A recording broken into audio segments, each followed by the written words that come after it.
उपस्थित धर्म प्रेमी, श्रद्धावान, जिज्ञासु भाइयों तथा सुशील बहनों, आज भैया दूज है, भाऊबीज है और हिंदू धर्म के मान्यता के अनुसार उनका कहना है कि यमराज यमी के घर भोजन करने के लिए आए थे। अचानक आके टपके और कहने लगे, दीदी मला वाड़। इस तरह से यमी के घर यमराज आए थे। वो दिन द्वितीया का था। वैसे भी द्वितीया निष्कलंक होती है। द्वितीया के चंद्रमा में कोई डंक दाग नहीं होता। धीरे धीरे वो आगे आगे बढ़ते जाता है। भगवानों, आज का बीज का दिन, भाई और बहन के संबंध का दिन ऐसे हमारे भारत में मनाया जाता है और ख़ास तौर पर महाराष्ट्र का तो ये खास त्यौहार है। आज के दिन बहन भाई को घर जिमाती है, उसके बाद पान का बीड़ा देकर उसको पहले तृप्त करती है, खाना खिला के दूध और सेवाया खिलाती है। उसके बाद उसको पान का बीड़ा दे कर के प्रेम से रवाना करती है। अगर ऐसा नहीं करे तो बहन को विधवा होने का डर रहता है। ऐसा वैदिक महाराष्ट्र की मान्यता है। तो इस तरह से भाई को खाना खिलाना आज का दिन बड़ा महत्वपूर्ण माना गया है। और जो भाई अपने बहन के हाथ का खाना नहीं खाता, उसके 12 महीने के इकट्ठे किए हुए सारे पुण्य नष्ट हो जाते हैं। इसके लिए आज के दिन बहन के हाथ का खाना खाना भाई के लिए बहुत जरूरी हो जाता है। जन्मून संसारात यावे, प्रेम ते चाखावे बहीण भावाचे। नको धन नको मुद्रा नको मोतियांचे हार, देई प्रेमाश्रूंची धार भाऊ राया। भाऊ ग म्हणतो द्यावा बहिणीला पाट, भावजया म्हणती धरानंदा आपली वाट। भावजया म्हणती धरानंदा आपली वाट। संसारी असती कितीक नाती गोती, प्रेमाचे माणिक मोती बहीण भाऊ। प्रेमाचे माणिक मोती बहीण भाऊ। इस तरह से वळवाचा पाऊस पडून ओसरला, भावाला झाल्या लेकी आणि बहीण विसरला। इस तरह से भी होता है। भगवानों, हमारे भैया दूज का इतना महत्व है क्योंकि ऐसा निष्कलंक पवित्र दिन बड़ा मुश्किल से भगवानों को प्राप्त होता है। क्योंकि एक जवान बहन अपने भाई के सामने 16 श्रृंगार सज करके खड़ी होती है और अपने कोमल हाथ से अपने भाई के भाल पर तिलक लगाती है। इस तरह से तिलक लगाती है, पर मन में आप कहो तो यत्किंचित भी विकार की बात होती नहीं। स्त्री और पुरुष सामने सामने खड़े हैं, स्त्री और पुरुष है, जवान है, फिर भी भाई कहता ये मेरी बहन है, ये मेरी बहन है। बाकी सारी बातें माइनस हो जाती है और प्लस होता है बहन। और बहन कहती है ये मेरा भाई है, ये मेरा भाई है, बड़ी मुश्किल से मुझे मिला हुआ भाई है। इस तरह से बहन और भाई आमने सामने खड़े होते हैं, तिलक लगाते हैं, आरती उतारते हैं, सब कुछ करते हैं, पर मन में आप कहो तो यत्किंचित भी विकार की भावना, संसार की भावना उनके मन में नहीं आती। इसके लिए इस तीर्थ को पवित्र माना गया है, इस प्रसंग को पवित्र माना गया है। एक जवान भाई और एक जवान बहन आमने सामने खड़े होकर के एक दूसरे की आँखों में देखती है, एक दूसरे की आरती उतारती है, तिलक लगाती है, फिर भी मन की पवित्रता यत्किंचित भी कम नहीं होती। इसके लिए भाई बहन का बड़ा महत्व है भगवानों। पर कभी कभी होता ये है, बहन गरीब होती है और भाई पैसे वाला होता है। तो भाभी कहती है, भाई साहब आप आएंगे ना, मेरे बेटे को देखने के लिए आ रहे हैं, और वो पूछेंगे तो हमको शर्म आएगी। आपके गले में तो सोने का एक मोती भी नहीं है, आपके हाथ में अंगूठी भी नहीं है, और आपके कपड़े भी देखो तो आधे पुराने हो चुके हैं।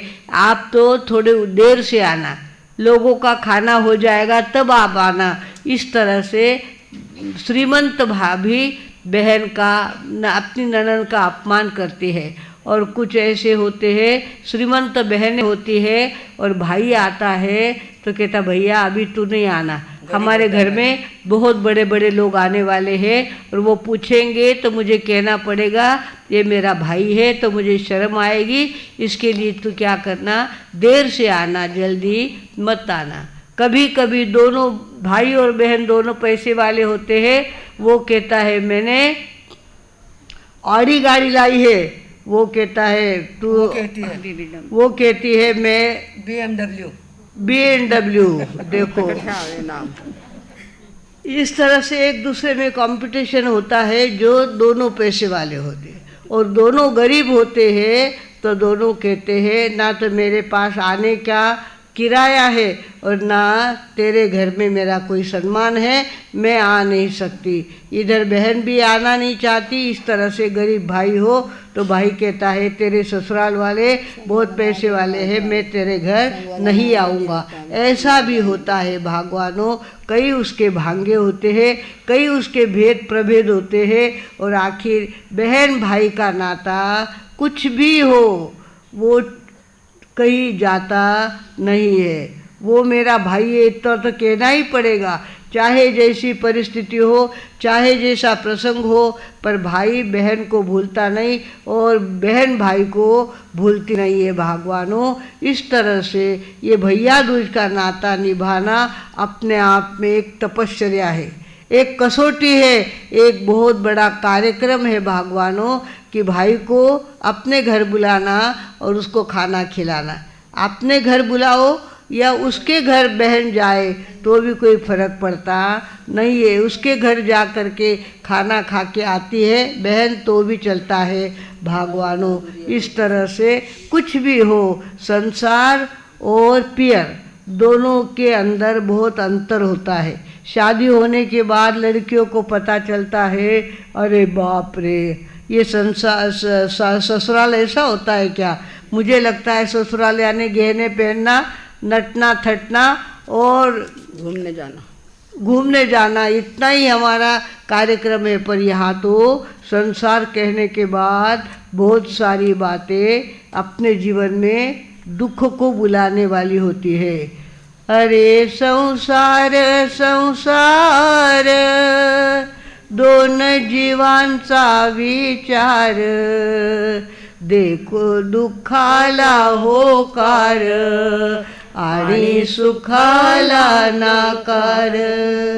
अरे संसार संसार जसा तवा चुल्यावर आणि हाताला चटके मग मिळते भाकर। इस तरह से संसार के अंदर आने के बाद बिन्नी से रोटियाँ करने बैठो, टिफलका करने बैठो। इस तरह से बेचारी ने पियर में कुछ किया हुआ नहीं होता है, उसके इतने हाथ जलते हैं, तवा यहाँ लग जाता है, यहाँ जख्म हो जाती है। लगभग हमारी बहनों की ये हालत होती है। पर ससुराल में जाने के बाद ससुराल वालों की इच्छा होती है कि बिन्नी ने सारा काम करना चाहिए, बहू ने सारा काम करना चाहिए, घर का सारा का जिम्मेवारी उसको संभालनी चाहिए। उसको कुछ भी आदत होती नहीं है और ये सारा काम उसको करना पड़ता है भगवानों।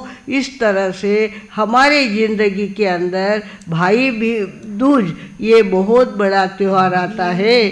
सोनियाच्या ताटी उजळल्या ज्योती, ओवाळी ते भाऊराया रे, वेड्या बहिणीची रे वेडी माया, वेड्या बहिणीची रे वेडी माया।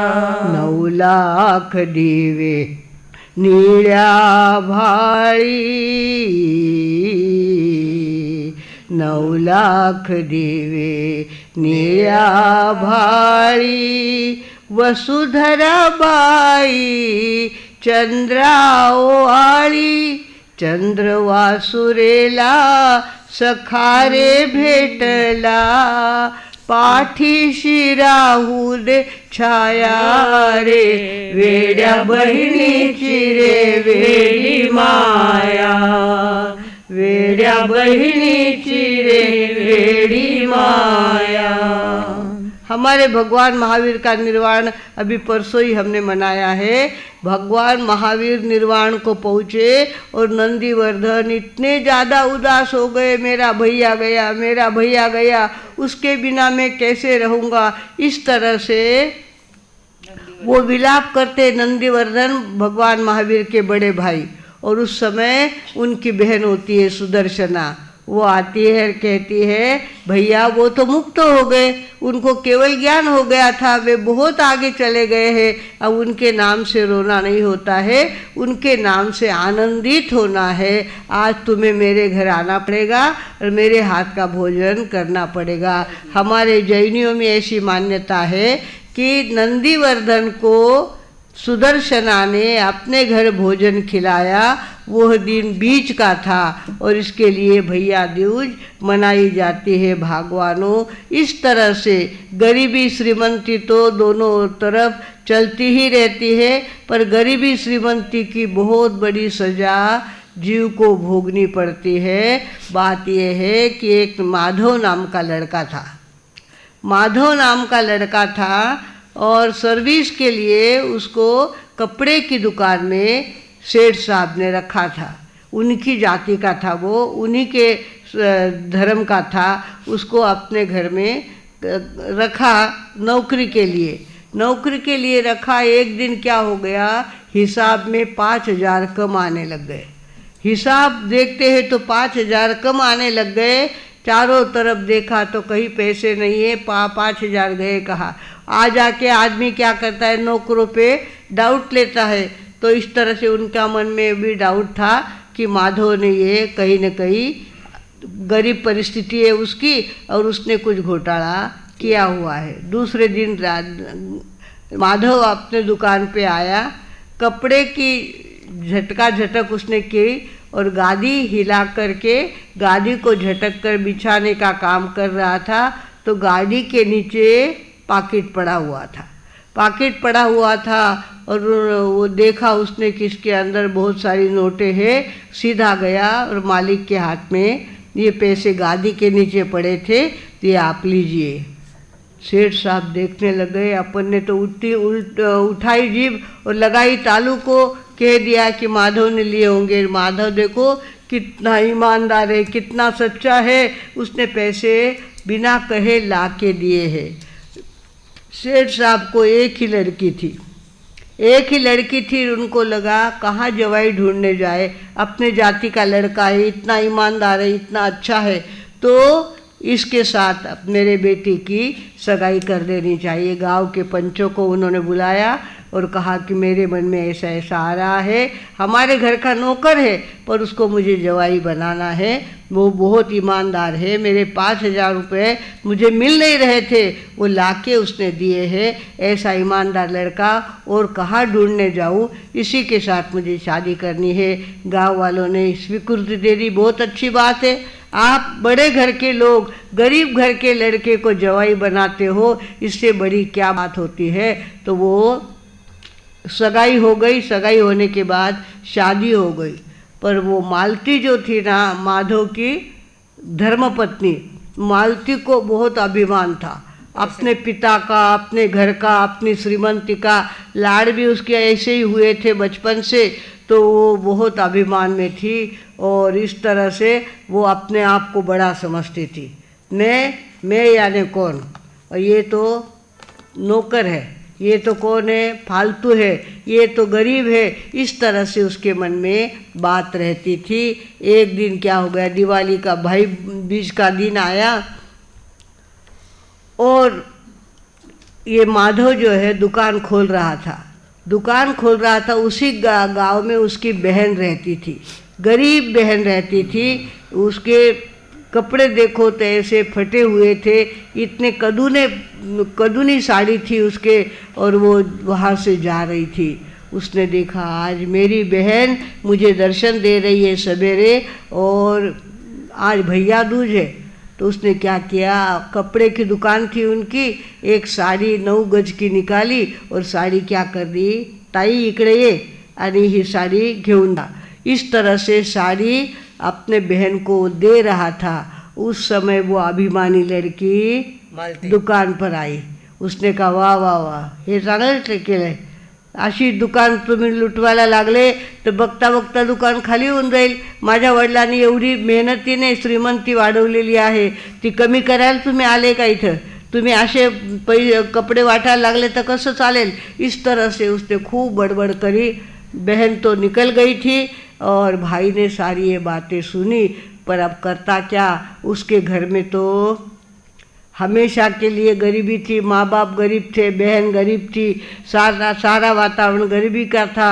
उसने सोचा कि अब तो सुनने के सिवा अपने को कोई रास्ता नहीं है। वो क्या करने लग गई, दिन ब दिन माथे पे चढ़ने लग गई। और तुमचा परिवार भिकारडा आहे, तुमचा परिवार गरीब आहे, तुमच्या वडिलांना अक्कल नाही, त्यांना कमावता आलं नाही। माझे वडील बघा कसे अक्कलीचे आहेत, त्यांनी किती श्रीमंती वाढवली। इस तरह से वो बोलती रहती, ये सुनता रहता, एक सुनता रहता। और धीरे धीरे धीरे करते करते एक दिन क्या हो गया, बोलते बोलते उसने कहा, असं आमचं घर खाली करत असाल ना तर तुम्ही इथून निघून जा। काय सांगितलं, तू निघून जा इथून। इस तरह सा शब्द उसके यहाँ चुभे। उसने लिखा निघून जा कहते हैं तरी मैं यहाँ रहूँ, ये ठीक नहीं है। उसने मौका देखा, वो घर में गई हुई थी, उस समय वो चुपचाप अवसर देखकर घर से निकल गया। और उस तरह से दवंडी पिटी गई थी की आज आपले हिमाचल प्रदेशात आपण जाणार आहोत, पायी पायी हिमाचल प्रदेशात जायचं।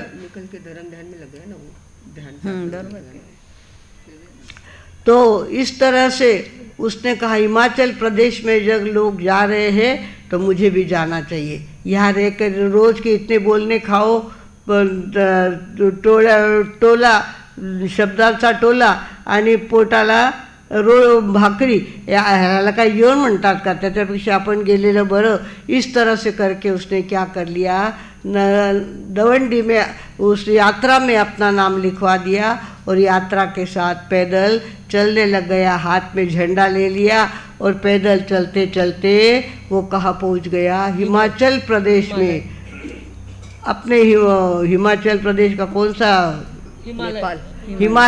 हिमालय में चले गए वो। वहाँ देखा तो इतने बड़े बड़े साधु थे वहाँ पे, और इतनी तपस्या कर रहे थे, इतना ध्यान कर रहे थे, और इस तरह से एकाग्र चित्त से वो बैठे हुए थे। उसने देखा इतनी शांति की जगह छोड़ी मैंने, और वहाँ उसके बोल सवेरे से शाम तक उसके बोल सुनते सुनते मेरे कान बहरे हो गए हैं। अब वो वहाँ रहने लग गया, साधु संतों के पास जाता, तपस्या करता, धर्म ध्यान करता।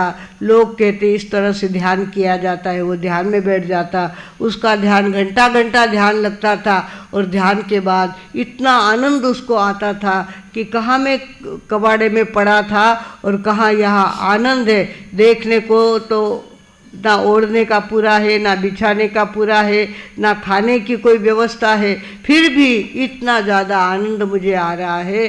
वो एकदम खुश खुश वहाँ रहता, तपस्या करता, धर्म ध्यान करता, और धीरे धीरे उसकी दाढ़ी इतनी बढ़ गई थी।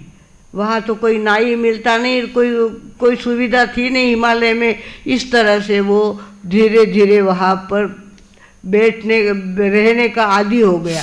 उसको आदत पड़ गई वहाँ रहने की, और काफ़ी वर्ष हो जाने के बाद उसको लगा, उसके जो प्रमुख थे उन्होंने कहा एक बार अपने को वापस महाराष्ट्र में जाना है। महाराष्ट्र में जाएंगे, वहाँ कथा कीर्तन करेंगे और धर्म का प्रचार प्रसार करेंगे, अपने को चलना है। इधर से वो निकले, और इधर हमारे मालती थी, मालती का बेटा था मुकुंद। वो मुकुंद बड़ा होता गया और उसकी शादी हो गई। किसके साथ शादी हुई? मीना नाम की लड़की थी। वो थी पहली लड़की। उसकी माँ कौन थी? वो मालती। माधव और मालती थे। ये मुकुंद और मीना, ये दोनों संसार करते थे, पर इतना प्रेम था उनके अंदर कि पूछो मत। मुकुंद इतना ज़्यादा मीना के ऊपर प्रेम बरसाता और मीना इतना ध्यान रखती मुकुंद का, खाने पीने का, कपड़े लत्ते का सारा ध्यान मीना रखती थी। ये देख करके इसकी आंखें खुलने लग गई। किसकी? मालती की। ओहो, मैंने अपने पति का कभी सम्मान नहीं किया, हमेशा उनका अपमान करती रही, और ये देखो अपने पति का कितना ध्यान रखती है, कितना दोनों आपस में प्रेम करते हैं। ये सारी बातें देखकर उसके मन में होता, बहुत ढूंढा उसने मेरे पति कहाँ गए, पर हो तो मिले ना। वो तो आगे आगे आगे चलते गए और करते करते ठेठ हिमालय में पहुंच गए थे वो। अब इस तरह से वो अफसोस करती कि मैंने कितनी बड़ी गलती करी है, अपने पति का सम्मान नहीं रखा। गरीब और श्रीमंती एक बाजू में रहती है, पर पति होता है, उसका सम्मान करना चाहिए। उसका जी जलता जब बेटा और बहू आपस में प्रेम करते, एक दूसरे को खाना खिलाते, एक दूसरे का ध्यान रखते, उसका जी जलता। ओ हो, मैंने कितनी बड़ी गलती करी है। काहे का अभिमान, पिता की संपत्ति का अभिमान मैंने किया, और कहाँ से कहाँ मेरे भाग्य चले गए, मेरा भाग ही दूर निकल गया, मुझे मिलता ही नहीं है। कहाँ गए वो पता चलता नहीं। चारों तरफ उसको ढूंढने की कोशिश करी, पर हो तो मिले ना। वो तो आगे आगे आगे चलता गया और ठेठ हिमालय में पहुंच गया था। वो इसको पता थोड़ी था कि वो हिमालय में गया है। इस तरह से उसने अंदर के अंदर जलना चालू कर दिया, और जलते जलते उसने बिस्तर पकड़ लिए। उसको उठा नहीं जाता था, उसको भूख नहीं लगती थी, उसको नींद नहीं आती थी। चारों तरफ से उसका स्वास्थ्य बिगड़ने लग गया था, और वो बिस्तर पे अपना समय बिताती थी। इस तरह से हुआ ये कि चलते चलते हिमालय से महाराष्ट्र के अंदर पहुँचे। महाराष्ट्र के अंदर पहुँचने के बाद उनके कथा कीर्तन की चर्चा होने लग गई गांव में। अरे इतने बाबा जी मस्त आए हैं, इतनी बढ़िया कथा करते हैं, इतनी बढ़िया कीर्तन करते हैं कि लोगों का मन धर्म ध्यान में लगने रहता है। इस तरह से पड़ोस के गांव की चर्चा इनके गांव तक आने लग गई। तो गांव के लोगों ने सोचा ऐसे साधु संतों को अपने यहाँ भी बुलाना चाहिए। इस तरह से सोचकर वो विनंती करने के लिए गए, साधु संतों की विनंती के लिए गए, कहने लगे हमारे गांव में भी पधारना चाहिए। पहले मीटिंग भी विषय ऐसा हुआ कि साधु संतों को बुलाएंगे, रात को वो रहेंगे, रात कहाँ गुजारेंगे, अपने यहाँ तो किसी का घर बड़ा है नहीं, और कैसे हम साधु संतों को रात भर यहाँ रखेंगे। सबने कहा माधव का घर सबसे बढ़िया घर है, उसके पिता उसके ससुर जी बहुत श्रीमंत थे, उन्होंने 3 मंजिला मकान बनाया हुआ है, वहाँ रखेंगे। पर उनको पूछना पड़ेगा पहले। उनके गांव के लोग वहाँ गए और उनको पूछा कि साधु संतों को हम अपने यहाँ पे बुलाना चाहते हैं। एक टोली आई है, एक ग्रुप आया है, और उसके अंदर एक साधु जी बहुत सुंदर कीर्तन करते हैं, कथा करते हैं, उनकी कथा अपने यहाँ रखनी है। तो रात को आपके यहाँ सोने को आए तो चलेगा क्या? उन्होंने कहा क्यों नहीं चलेगा, बहुत अच्छी बात है। हमारे घर में अगर साधु संत रात को विश्राम करे, इससे बढ़िया भाग्य की बात क्या हो सकती है। आप जरूर हमारे यहाँ उतारें। इस तरह उनको हुकारा लेकर पड़ोस के गांव में गए, महाराज साहब को विनंती करी। संत थे वे हिंदू धर्म के, और विनंती करी, और विनंती करके कहा कल हमारे यहाँ कीर्तन होगा, कल रात को वही कीर्तन होगा, और वहीं पर आप विश्राम भी करेंगे, हमने सारी व्यवस्था आपकी कर दी है। तो वो सारा ग्रुप उनके गांव की तरफ आया। इधर मालती बिस्तर पे सोई हुई थी, और साधुओं का टोला उनके घर में प्रवेश किया। उसकी इतनी बढ़ी हुई दाढ़ी और इतना बदला हुआ रूप उसने देखा तो वो तो देखती रह गई। उसने कहा अरे मुकुंद, यही तेरे बाबा है। क्या कहा? यही तेरे बाबा है। ओहो, मेरे बाबा यहाँ आए, ऐसे हो गए? बोले मैंने सन्यास ले लिया था, तब से मैं सन्यासी पाल रहा हूँ, सन्यास के सारे नियम पालता हूँ, और मैं सन्यासी बन गया हूँ। इस तरह से उसकी माँ से उठा नहीं जाता था। मालती से उठा नहीं जाता था, जबरदस्ती उठ करके बैठी, पलंग से नीचे उतरी और नीचे उतर के अपने पति के पैरों पे अपना माथा रख दिया। माथा रखा और कुछ भी हो माथा उठाने को तैयारी नहीं वो। उसके बेटे ने कहा, माँ दर्शन कितना होता है, दर्शन हो गया, अब उठ के बैठ जाओ। उठ के बैठा, माँ कहाँ उठे। माँ ने वहीं से अपने प्राण अपने पति के चरणों पे छोड़ दिए और कहने लगी, आपका मैंने अपमान किया है, उसका फल मैंने भोगा है। आप गए तब से मैं बीमार चल रही हूँ, ना मुझे खाया जाता है, ना मुझसे पिया जाता है, ना मुझे नींद आती है। आपके बिना मेरा सारा संसार सुना हो गया है। आपके चरणों में मेरे प्राण भी मैं अर्पित करती हूँ। ऐसे करते उसने क्या कर दिया, उनके चरणों पे अपना माथा रख दिया। लोगों ने जब उसके शरीर को उठाने की कोशिश करी, लोगों ने कहा, अब तो इनके शरीर में प्राण नहीं रहे, ये तो चले गए हैं। मालती ने अपने प्राण अपने पति के चरणों में पश्चाताप के रूप में उनके चरणों में अपना मस्तक रख करके प्राण छोड़ दिए। भगवानों, इस तरह से समय आने पर आदमी को चाहिए वो सावचेत रहे। चाहे जैसी श्रीमंती हो अहंकार ना करे, चाहे जैसी गरीबी हो उसका तिरस्कार ना करे। अपने भाग्य में जो मिला था वो मुझे मिला है। ज्याच्या हाती जसा येईल तसा वेळ काढायचा आणि वरतून हुकूम आला की मालकी हक्क सोडायचा। वरतून हुकूम आला कि मालकी हक्क सोडायचा। इस तरह से मालती ने अपने प्राण अपने पति के चरणों में रख दिए। सारे गांव में चर्चा हो गई। ये बहुत अभिमान में थी, अपने पति का अपमान करती थी। पति ने 4 आने भी खर्च किए तो उसकी बड़बड़ करती थी वो। और आज देखो पति के चरणों में उसने अपने प्राण छोड़ दिए हैं। भगवानों, इस तरह से संसार की ये विचित्रता ध्यान में रखकर आज की भाऊ बीज का महत्व सबको बढ़ाना चाहिए। बहुत सारी बहनें भाई से बात नहीं करती, बहुत सारे भाई बहन से बात नहीं करते। आज का दिन वो नहीं है। आज का दिन कहने आया है, चाहे जैसी परिस्थिति हो, भाई भाई है, बहन बहन है। और माँ बाप का ये बहुत बड़ा पुरस्कार हमको मिला हुआ है। भाई के रूप में या बहन के रूप में उसका अपने को सम्मान करना चाहिए, उसकी पूजा करनी चाहिए। आज के दिन बहन अपने भाई की क्या करती है, पूजा करती है, आरती उतारती है और इस तरह से अपने भाई को खाना खिलाती है। हम मालेगांव में थे, मालेगांव में सोपान त्र्यंबक वाणी 7 साल से अपने बहन से बोलता नहीं था। झोड़गा में उसकी बहन रहती थी, मालेगांव के पास झोड़गा गांव में, वहाँ वो रहती थी। और इसने भाई दूज का व्याख्यान सुना, तब मुझे व्याख्यान देने में इंटरेस्ट आता था। आजकल इंटरेस्ट नहीं आता, रंगाने की इच्छा नहीं होती, जैसे तैसे काम करती हूँ मैं।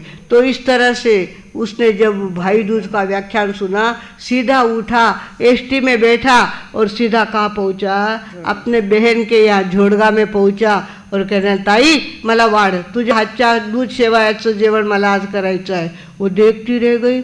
मेरा भाई 7 साल से मुझे बात नहीं करता है, कभी मुझे अपने घर नहीं बुलाता, मुझे अपने घर भोजन का आमंत्रण नहीं देता। आज भाई को क्या हो गया, आमच्या इथे महाराज आले म्हणे, त्या महाराजांनी व्याख्यान दिलं, माझे डोळे उघडले आणि मला असं वाटायला लागलं तुझ्या हातचं आज जेवण जेवायचं म्हणून मी इथे तुझ्या इथे जेवायला आलेलो आहे।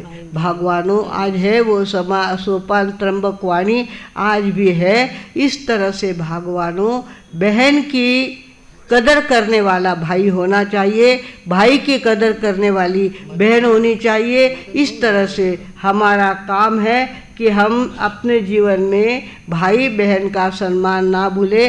चाहे जैसी परिस्थिति हो, चाहे जैसे ऊपर नीचे होता हो, चाहे जैसी भाभी बोली हो, भाभी का बोल ननंद को लगता है और ननंद आना जाना छोड़ देती है, वहीं से चालू होता है।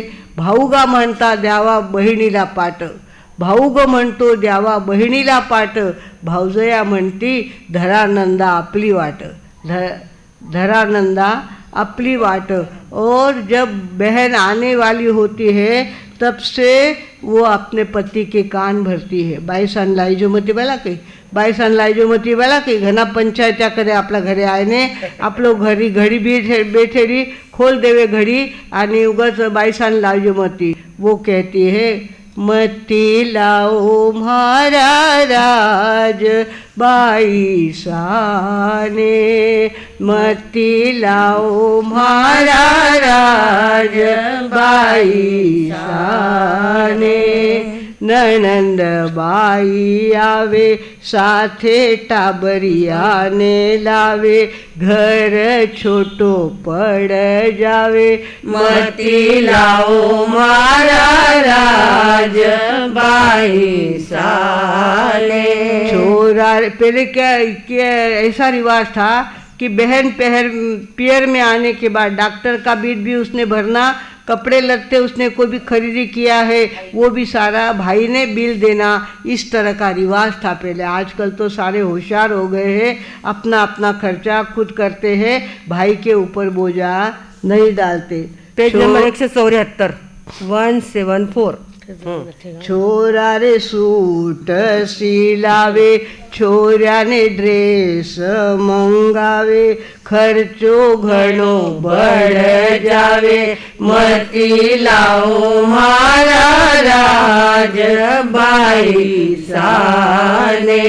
रोज दवा खाने जावे बिल घणो मोटो आवे मारा आगे सरकावे मती लाओ मारा राज बाई साने. भोजन रंगदार भावे नवी नवी डिशा मनावे चोखो घी खूट जावे मती लाओ मारा राज बाई साने. पैदल चाल्यो कोणी जावे भाजी बढ़ती जावे रिक्शा दुनो भाड़ो लेवे मती लाओ मारा राज बाई साने. वहाँ पर ठस को जमावे भोरी माने सिखावे थाने मस को लगावे मती लाओ मारा राज बाई साने. टाबर उधम मचावे बोलू तो मारो माथो उठ जावे बोलू तो झगड़ो हो जावे मती लाओ मारा राज बाई साने. मती तेड़ो मारा राज बाई साने. माझं आहे ते मूल आणि भाऊजेचं आहे नंदेचं आहे ते कार्ट. नंदेचं कार्ट किरकिर करत नंदेचं कार्ट किरकिर करत खरूज होऊ दे त्याला अग खरूज होऊ दे त्याला भवानी आई रोडग वाळी तुला सत्वर पाव ग मला भवानी आई रोडग वाळी तुला. सत्वर रोडग कशाला म्हणता माहिती काय बाट्या रेवे ना आपली मोठी बाटी करे आणि वा शेक फक्त चुल्ला में शेक लेवे बिना घिरी बाटी उन्हे काही केवे रोडग. सत्वर पाव ग मला भवानी आई रोडग वाहिन तुला. इस तरह से भागवानों हमारी भाभियाँ अपने बहन ननद की बातें करती है, ननद को धार पे चढ़ाती है और नंदे भी ऐसी होती है पंचायती करना छोड़ती नहीं है. वो डब्बा आटे रखो तो कटे गयो वो घी तो कटे गयो. इस तरह से पंचायती काय को करना. 4 दिन आए हैं मेहमान की तरह रहना जाना चाहिए. आई बापाच्या राज्यात खाल्ल्या ग दुधावरच्या साई आई बापाच्या राज्यात खाल्ल्या ग दुधावरच्या साई भाऊ भाऊजयांच्या राज्यात ताक घेण्या सत्ता नाही. भाऊ भाऊजयांच्या राज्यात ताक घेण्या सत्ता नहीं. कुछ बहनें तो ऐसी होती है दुकान में आती है भाई के साथ बात करती है वहीं से वापस निकल जाती है. खाना भी खाती नहीं है. वहाँ जा कर के वो पूछेंगे इतनी छा उतनी इतनी कट गई तो अपने को तो मरे जैसा हो जाएगा। अपन छाछ कहाँ लेके जाने वाले थे, पर भाभी छाछ तक का हिसाब पूछती है और ननंद को धार पे चढ़ाती है। इसके लिए नंदों को पियर आना अच्छा नहीं लगता। जब माँ थी तब आई बापाच्या राज्यात खल्ल्या ग दुधावरच्या साई, दूध पर मलाई आई हुई होती थी, चम्मच लेना और चाट जाना। उसको माँ बड़बड़ करती थी तो भी उसको जरा भी दुख नहीं होता था कि बाई ने क्यों सो कहो, कहो तो कहो, बाई ने कहीं भी कहो तो चालिए, मैंने थरकन खावनी होती मैं खाई ली। इस तरह से भगवानों पियर में आने के बाद भाभी अच्छी हो तो घर व्यवस्थित चलता है। भाभी अगर हिसाब देखने वाली हो, ननंद को धार पे चढ़ने वाली हो, तो उसके लिए पियर भी इतना कड़वा हो जाता है, इतना खारा हो जाता है, वो पियर जाना अच्छा समझती नहीं है। पियर जाना उसके लिए एक सजा हो जाती है। भगवानों आज की भाऊबीज हमें कहने आई है कि भाऊ शब्द क्या है, भाऊ या भाई, यानी टक्कर बिना का संबंध है ये। भाऊ में देखो कहीं टक्कर होती है क्या? कहीं टक्कर नहीं होती। आप बोलो कंठ, कुछ स्वर कंठ होते हैं, कंठ के होते हैं, कुछ स्वर तालु के तालव्य होते हैं, कुछ स्वर ओष्ठ के होते हैं, प फ ब भ म, इसमें होठ एक दूसरे को चिपकते हैं। क ख ग घ न, ये तालु के स्वर होते हैं, तो कहीं न कहीं चिपकते हैं और फिर उच्चार होता है। पर भाऊ कहीं भी चिपकाव होता नहीं है। भाई ईश्वरीय शक्ति जिसके अंदर भरी हुई है वो भाई। ई में कहीं भी हमारी जीभ कहीं भी चिपकती नहीं है। भगवानों बिना टक्कर का अगर कोई संबंध है तो भाई बहन का संबंध है, जिसके अंदर कोई स्वार्थ नहीं, जिसके अंदर कोई किसी प्रकार की अपनी बात रखने की बात नहीं होती, ऐसे भाई बहन का संबंध इतना पवित्र नदी जैसा पवित्र होता है। उस भाई बहन के संबंध को पवित्र रखना, उसके अंदर टक्कर नहीं, किसी प्रकार की टक्कर नहीं होने देना, उसको कहते हैं भाऊ बीज मनाना। आज के दिन भाई बीज का दिन है। आज के दिन हर बहन अपने भाई की बात देखती है। ये रे भाऊ राया भाऊ बिजेला, ये रे भाऊ राया भाऊ बिजेला। भाचा तुझा म्हणतो आई मामा कान आला ग, भाचा तुझा म्हणतो आई मामा कान आला ग, मामा कान आला। ये रे भाऊ राया भाऊ बिजेला। वाट बघुनी डोळे माझे रे थकले, तुला भेटण्या मन आतुर झाले। वेळ गाडीची झाली अजूनी न आला रे, अजूनी न आला। बोला सगळा, ये रे भाऊ राया भाऊ बिजेला। माझ्या माहेराची तुरे आस एक मोठी, पवित्र प्रेमाच्या पुढे दुनिया रे खोटी। विसरला का बहिणीला का नाही आला रे, का नाही आला।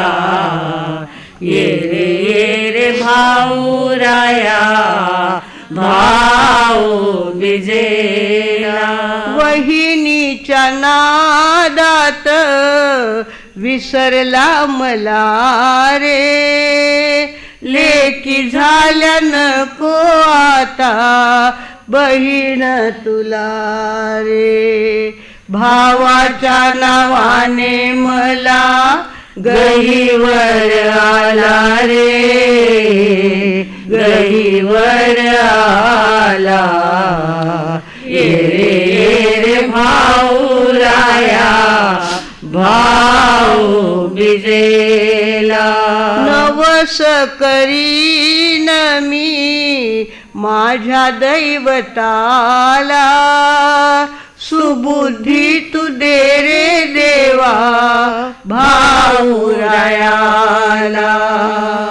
भाव माझ्या मनातील कळू दे तू त्याला रे, कळू दे तू त्याला. ये रे भाऊराया भाऊ बिजेला. पैशाला बघूनी ना प्रेम करावे, ऊन सावलीकडे लक्षण द्यावे. प्रीतीची रीत ही आवडे देवाला रे, आवडे देवाला.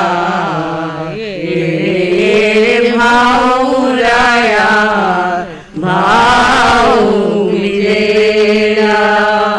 भाचा तुझा म्हणतो आई मामा कान आला ग, भाचा तुझा म्हणतो आई मामा कान आला ग, मामा कान आला. ये रे भाऊराया भाऊ बिजेला.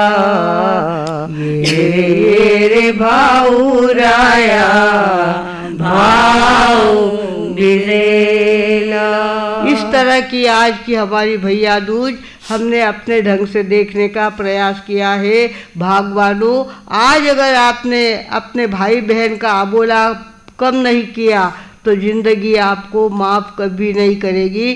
जैसा भी हो भाई मेरा है और उसके साथ बोलना मेरा परम कर्तव्य है, ऐसा समझकर भाई के साथ बहन, बहन के साथ भाई आज से बोलना चालू कर दे. अगर अबोला हो तो बोलना चालू कर दे. जो पहले बोलता है उसको एक उपवास का फायदा होता है.